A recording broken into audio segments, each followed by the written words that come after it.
Honestly, like my general outlook on the whole thing was that it was just kind of embarrassing for our country. Yeah. Because both of them said things that just seemed inappropriate and not professional. Yeah. So both of them are at fault. That's why Tool of the Week goes to both of them. Yes, exactly. The little things like he's a clown coming from Biden. Yeah. You know, that shut up. You know, kind of it's fine, like, if you sit there and shake your head and kind of laugh, that's to be expected. But just, you know, disrespecting the current president. No matter who it is, man. The current president also not allowing him time to speak, talking over him, arguing with the moderator. You know, like little things like that. I get that he had a point to prove, but I think it could have been done better and more professional. Exactly. So it just looked bad. It represented the whole nation really negatively. That's why I think that both of them get Tool of the Week for that. Because Biden, I think he was better than he's been lately, but he was still horrible. He called Antifa an idea and not an organization. Group, yeah. Like, yeah, you're fucking out of touch and you have no clue what's going on in our country. But then they come after Trump about the white supremacist thing, which that one point is because he just one of the reasons, because he just kept said saying sure. He said instead sure. Of condemning. He said sure, and then he said, okay, well, what do you want me to call him? Who do you want me to condemn? Like, tell me who you want me to condemn, and I will. The reason why I think he is coming at that is because he has condemned them. He literally just turned the KKK into a terrorist organization. He claimed them as. Regardless of how many times he said that before, he should have, on that debate, should have come out like, yes, I do. Of course, I do. Exactly. So he did, but it didn't suffice. And I don't think that Trump's a white supremacist. I don't think that, you know, he supports white supremacy in any way. But I think that given the society that we're in and the climate that we're in with everything, I think in my opinion, he should have just.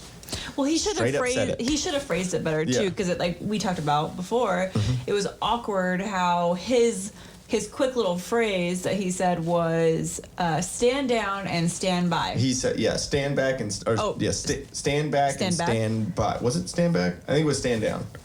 It was either stand back and stand by or stand down and stand by. But then the stand by? I don't know if it's. I don't know if that was his. Prepare to fight, like really thinking about it, not being partisan, not being like, I'm more conservative, so I'm gonna lean this way, or I hate Trump, so I'm gonna lean this way. Just being from watching it, it seemed like it was just him saying something. Like it was just him talking to kind of like just stand back, stand by, like explaining kind of exactly what. I honestly don't think that it was like stand by because there's going to be something going on. I don't think so.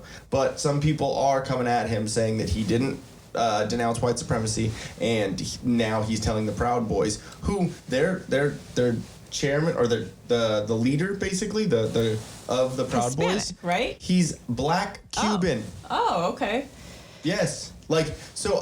There's the so ideology many people. Exactly. It's a men's club. Yeah. Like if you really look, and I'm not supporting Proud Boys, I'm not doing anything like that. I'm just saying if you actually look at the basis of what it is, what they stand for. Yeah, what they stand for. Like it's Western chauvinism is what they say. So basically, America, the Western world. Who like Tommy Bahama shirts, right? No. Who is that? That's the Boogaloo Boys, which is Who kind are of those? They're what they say is it's like a militia or whatever, but no, it's just a bunch of dudes that are pro 2A. I think people are quick to label any sort of group of white, like predominantly white males. Oh, immediately you're white supremacist. You're white supremacist. Yeah. It's like what like.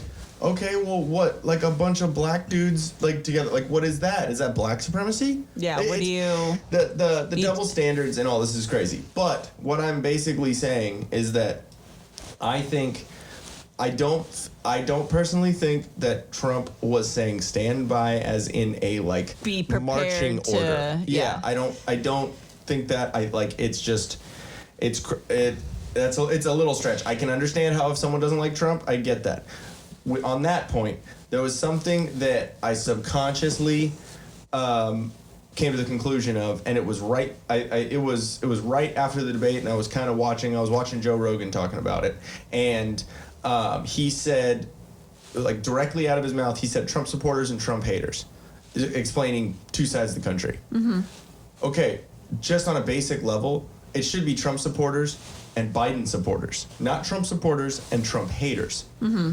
Like, there's a weird, what's this, like, recipe right there for a country, because it's not someone that supports Biden that pushes him up. It's someone that, like, well, I fucking hate Trump, so I guess this fucking old fart that sniffs kids is... Yeah, and that's what's crazy to me, like, where the decision that America is left with, because let's assume that you don't necessarily hate Trump, but you just don't agree with his politics.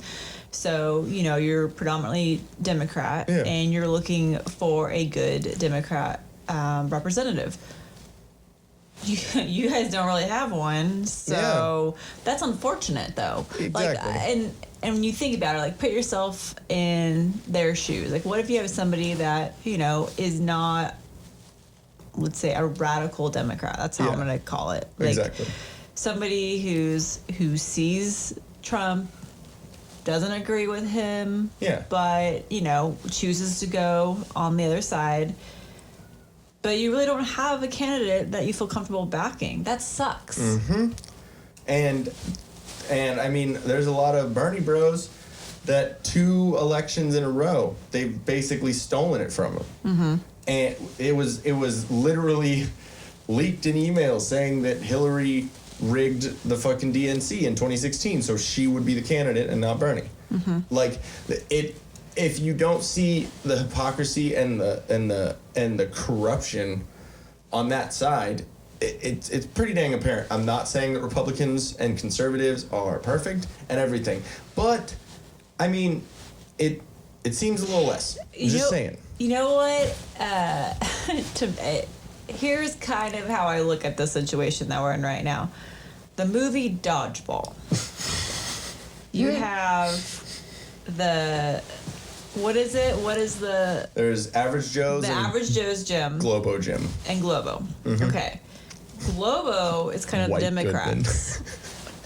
Yeah, that's totally White Goodman, fucking Joe Biden. So that's the Democrats right there who are showboating. And it's all about, they're going to be undermining and do whatever they can to get on top, stay on top, whatever you want to call it. Whereas the Average Joes, they're the good guys, just kind of doing what they do because staying honest, and they end up winning everything in the end. Yep. And then Globo goes crazy, and he gets fat. Effing A, Cotton. No, it's that analogy for sure works. But it's funny when you start thinking about everything. But it's just crazy. Like, I mean, politicians, a lot of them, they don't answer questions. Great, they don't. They beat around the bush. They kind of fucking whatever. But it seemed that even if you didn't like Trump's answer about the white supremacy thing, he answered the question. He might not have answered it in the way you did, but he answered it. Did you like what you just saw? Or are you horribly triggered by it and you hate us as people and you want to go on Twitter and share our YouTube channel? Subscribe right there. And if you want to get triggered even more, right here. 2 more. One there and one there. Just do it, you snowflake.